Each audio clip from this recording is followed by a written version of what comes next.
Жолдошумдун атасынан калган үйүндө 12 жыл жашадык. Пикир келишпестиктин айынан чогуу жашабайбыз. Ал үй чакан үй болчу. Тапканыбызды үйгө жумшап, жакшы ниет менен чоңойттук. Сиздин мурдагы берүүңүздө мураска калган үй бөлүнбөйт деп айттыңыз эле. Менин мээнетим калып кетеби?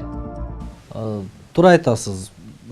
Белекке берилген, мураска калган, керез аркылуу калтырылган турак жайлар булар жеке мүлк болуп саналат. Демек бөлүнбөйт.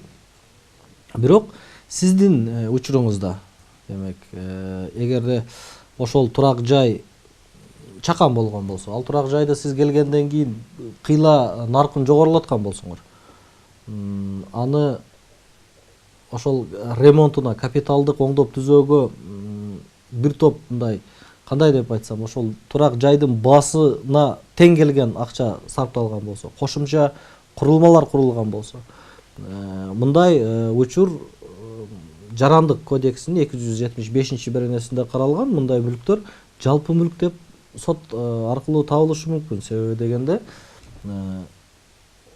ошол белекке берилген, демек мурас катары калган үйдүн наркынан кыйла жогору бааланган болсо, демек ошол баштапкы абалына бир топ акча сарпталган болсо, ал ошол сиздин экөөңөрдүн биригип сарптаган акчаңар ал үйдүн баасын кыйла жогорулаткан болсо, бул мүлктөр жалпы мүлк деп табылат.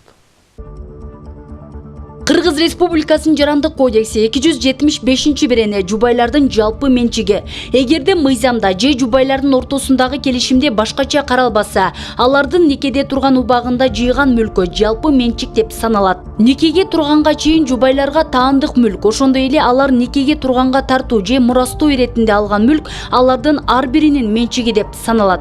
Жеке пайдалануучу буюмдар, кийим-кечек, бут кийим, кымбат баалуу буюмдар, нике жана үй бүлө жөнүндөгү мыйзамда аныкталган башка буюмдар никенин учурунда жубайлардын жалпы каражаттарынын эсебинен сатылып алынгандыгына карабастан, аны пайдаланган жубайлардын менчиги деп табылат.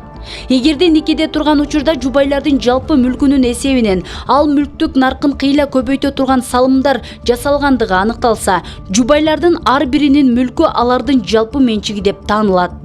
Жубайлардын биринин милдеттери боюнча өндүрүп алуу талабы анын менчигинде турган мүлккө гана, ошондой эле ал мүлктү бөлүштүрүүдө ага тиешелүү боло турган жубайлардын жалпы мүлкүндөгү анын үлүшүнө гана коюлушу мүмкүн. Бөлүштүрүүдө жалпы мүлктөгү жубайлардын үлүшүн аныктоонун эрежеси жана андай бөлүштүрүүнүн тартиби нике жана үй бүлө жөнүндө мыйзамдар менен белгиленет.